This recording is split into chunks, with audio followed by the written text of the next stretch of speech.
Me, 23F, and my now husband, Josh, 26 meters, had our wedding last week. At first everything was beautiful. I got married to my high school sweetheart and was so happy. It felt like my fairy tale come true. I felt like a princess. While I'm taking photos with my bridesmaids, I see Josh's cousin, Nicole, with a girl, I'll call her Sarah, I'm unfamiliar with. She seems non-talkative but is friendly to me at first.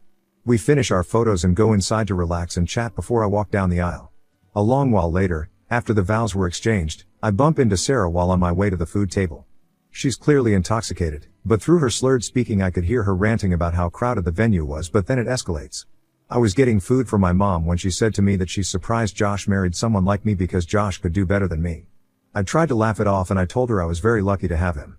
The interaction left me feeling upset, but I brushed it off as her just being drunk and I started drinking too and soon forgot about it. Time goes past and I'm feeling good. Me and my husband along with all the guests were dancing. Suddenly, I hear a crashing sound near the food table and all of us rush over to see what was happening. I see Sarah on the ground sobbing hysterically, and Nicole was trying to calm her down. She had completely smashed my wedding cake, and ripped the decorations. My heart was broken to see my wedding cake completely destroyed, but I tried to ask what was wrong, and Sarah started screaming and cursing me. I was confused and drunk, so I started shouting back and ordered my husband to kick her out. He didn't want to and told me she should be allowed to stay since she was a friend. I argued with him and told him that she's ruined my wedding. It eventually took my husband and Nicole to get her under control and convince her to go home. Nicole left with Sarah, and when my husband came back he looked angry with me. He completely blew me off for the rest of the night and I could tell the atmosphere was now awkward for all my guests. The next day my husband lectured me about how I hurt Sarah's feelings and demanded I apologize to her. We argued and he slept on the couch. Things eventually cooled down, so I tried to talk to him about it the following days, but he shut me down and just told me I was being overdramatic about the situation. I've never even seen Sarah until my wedding. I have no clue why she would lash out like that. I'm hurt that my husband doesn't see my perspective. Even though she was drunk, she ruined my special day and now I can't think of the happy memories I have because I can only think of that incident. Sorry for the long read. Thanks for listening. Update 1. Firstly, I'm going to try and make this as short as possible. I know this update isn't going to be very shocking, but I at least want to explain myself a bit better. I started thinking and taking everyone's replies into consideration and called Nicole. I demanded she tell me the truth and she eventually did. You all were right. Sarah and Josh were a thing. Yes, he cheated on me. For some backstory, me and Josh have known each other since elementary school. We grew up together and started dating freshman year of high school. He was my first everything. I've never loved someone the way I love him. I didn't want to believe Nicole when she confirmed my suspicions. When she told me he cheated on me, my heart sank and I haven't stopped feeling nauseous. I'm completely devastated. Now, how could I be so foolish? How couldn't I see what was laid out right in front of me? Is this even real? Well, Sarah went to a different high school than me and Joshua. Nicole introduced Sarah and Josh. Nicole knew he was taken, but she's never liked me because I'm mixed. He dated Sarah while he was dating me all through high school. When we graduated, he ended things with Sarah. He wasn't currently cheating on me, but Sarah was still angry that Josh ghosted her, so she took it out on me. Nicole brought her to the wedding, knowing Sarah wanted some type of revenge. I didn't want to believe that the love of my life, my whole world, the person I cherished the most could do this to me. He cheated on me for 4 whole years, and I was completely oblivious.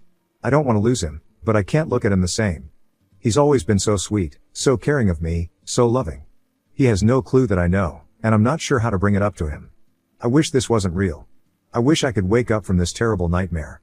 When I confront him, I'll update if anything important happens. And for anyone that's been kind to me, thank you so much. I wouldn't wish this upon anyone. Update 2. I want to start off by clarifying a few things. People keep asking how was he loving and caring if he did this to you? He brings me flowers every week, he brings me lunch to my work, he cooks for me, he takes me on a fancy date once a month, he takes care of my mother, he offers to pay for everything. He always tells me how much he loves me and he used to make me feel so safe. I would have never married him if I knew he would put me through all this. I know this story is hard to believe, but it's not just a story, this is my life. Also, turns out that cheating was actually going on for closer to 6 years. Yes, she was the only girl he cheated with. I am upset that Sarah destroyed my marriage, but I know it's ultimately Josh's fault. Anyways, Josh gets off of work at 10 p.m. so I stayed up late to talk to him. I made Nicole promise me not to tell him I know, and shockingly she stayed true to her promise. He came through the door and I called him to sit with me while I was at the kitchen table. I told him I knew everything. At first, I was shouting and ranting to him, but then it turned into me begging him to prove to me that it wasn't true. Of course, it was true, and after a while he confessed to everything. Hearing it from him made it all too real. He tried to argue that since it was in high school, it shouldn't affect me that much and that it was a stupid mistake. Yeah, a stupid mistake he let go on for over 5 years. I know we were young, but he knew better. He begged me to stay and told me how sorry he was for everything he's put me through. I told him how much I love him, but I can't stay with him. I asked him why he defended her over me and he said he didn't want to upset her because he knew how psycho she can be. I know he still loves her, or at least cares about her, because why would he still defend her years later? I can't just cut him out of my life yet. The house we live in, and my car is all in his name. Not only have I lost my husband, but I've lost my whole life. After I made it clear to him I was leaving him, he got angry and we started arguing. He tried to say at least he wasn't still cheating, but I don't care, it still hurts the same. I called my mom and told her everything, so she's letting me stay with her for now. Since I live in Pennsylvania, I have 60 days to get my marriage annulled, which I plan to do. Josh keeps trying to call me but I'm not answering it. He showed me what love is, but now he's ruined love for me. I can't see myself ever dating and trusting someone like this again. Not only was my wedding destroyed, but my whole life is now destroyed. I have no car, no house, he has full access to my bank account and I'm sure he'll fight to keep the dogs. If anyone wants an update on when I go to get my stuff, I'll give one.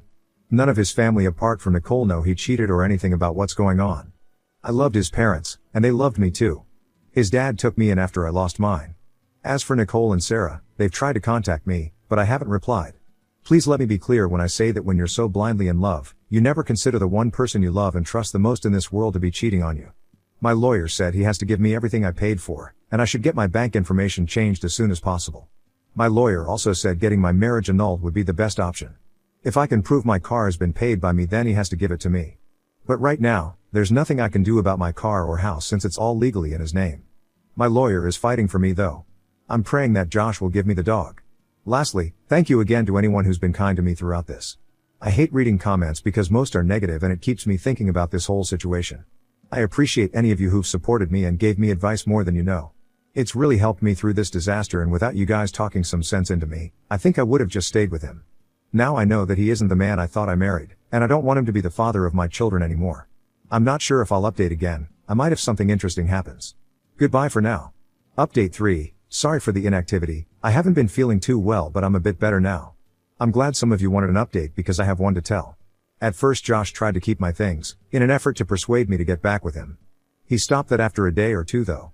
The great news is I got my car and my ex-husband gave me my dog without me having to take him to court. I could have gotten it anyway, but him just giving it over made things a lot easier on me. My bank information has changed, and he didn't try to take any of my money. I've still lost my home, but there's nothing I can do about that at the moment. My lawyer has worked so hard for me and I'm so grateful to him.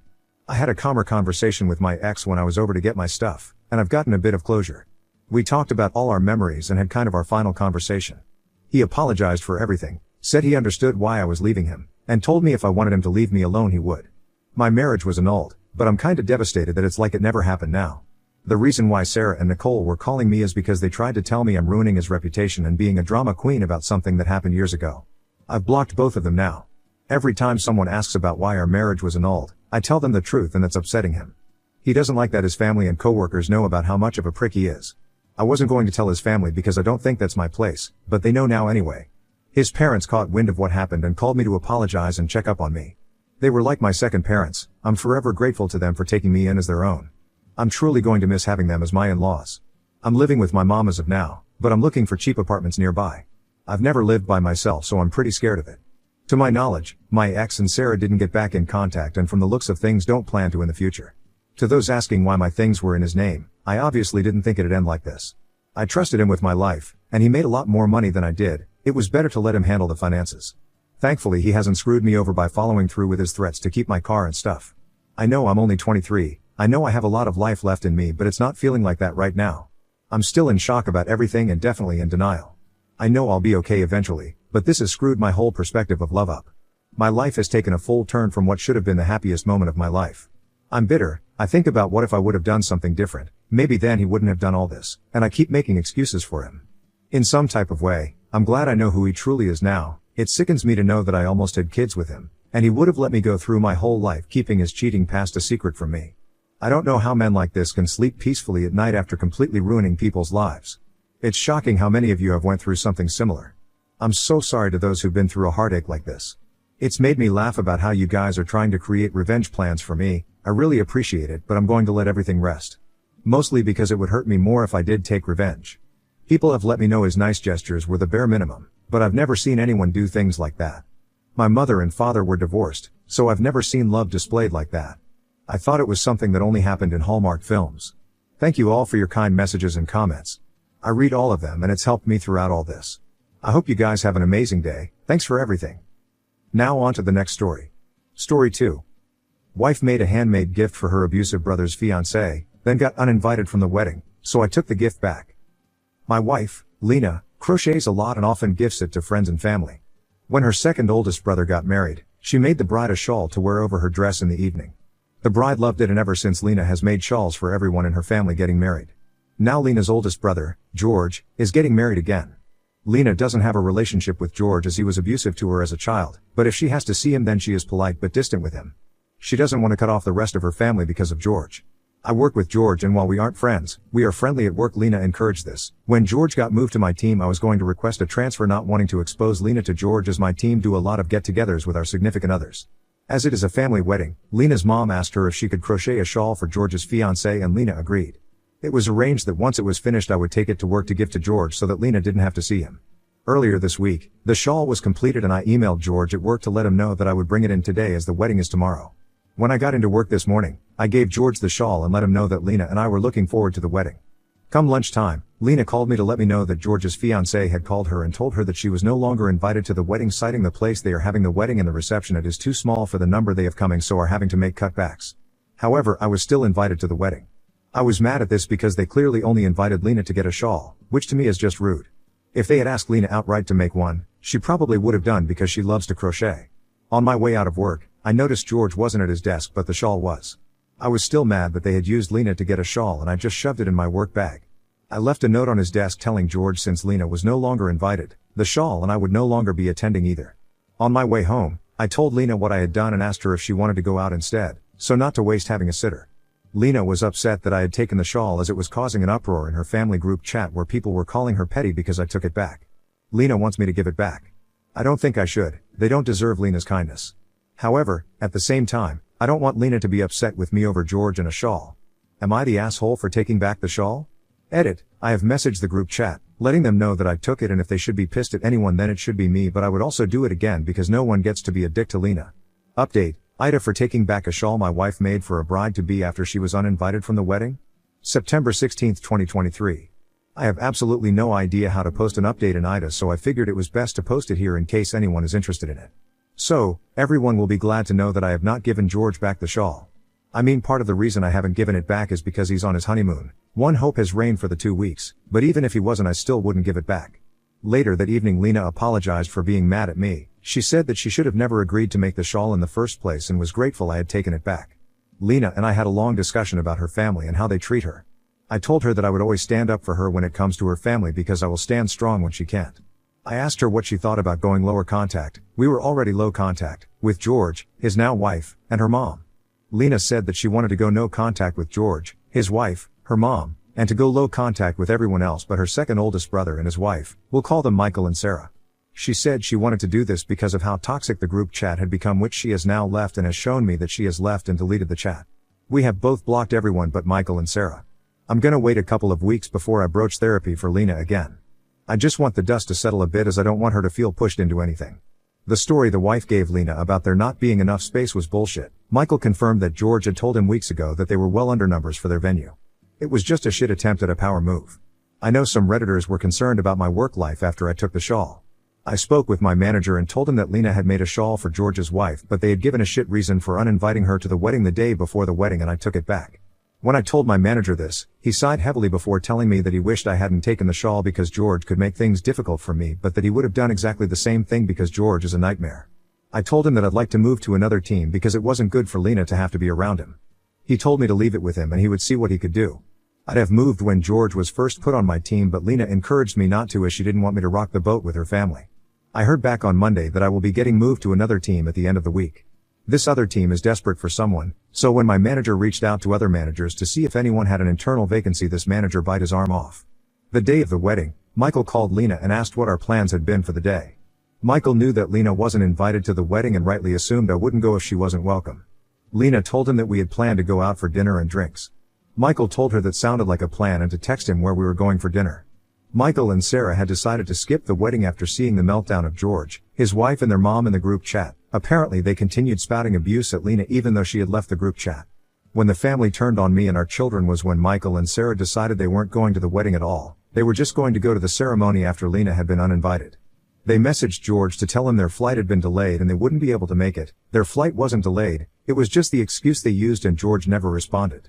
Michael had seen George's abuse of Lena firsthand. He had tried to protect Lena where he could, but there was only so much he could do as a child himself and didn't want to be on the receiving end of George's temper either. As an adult, he took the first chance he had to move away from his family while only maintaining contact with Lena. So we went out with Michael and Sarah, having a much better night than we would have done at the wedding. There was no snide comments, no belittling, nothing. Lena was happy as she got to see Sarah and that was what she was looking forward to. Lena being happy was all I wanted. It's all I ever want, my family to be happy. Both Michael and Sarah's phones did keep going off all night as Mill and George kept messaging them angry at their non-attendance, especially after Michael posted a picture of the four of us together having drinks on Facebook with a caption about how he was choosing Lena over George going forward because she doesn't use people to get what they want like George did over a crochet shawl. Michael admitted to me later that he did this to anger George because he'd have a meltdown at the reception and then his in-laws could see what an ass he actually is. Given the gleeful messages I got from Michael last week after he had heard back from a cousin who attended, George had a complete meltdown. Lena knows about this post, but she is not comfortable with me posting pictures of her work. She considered unraveling the shawl but she found it difficult to undo all her hard work, which I understand.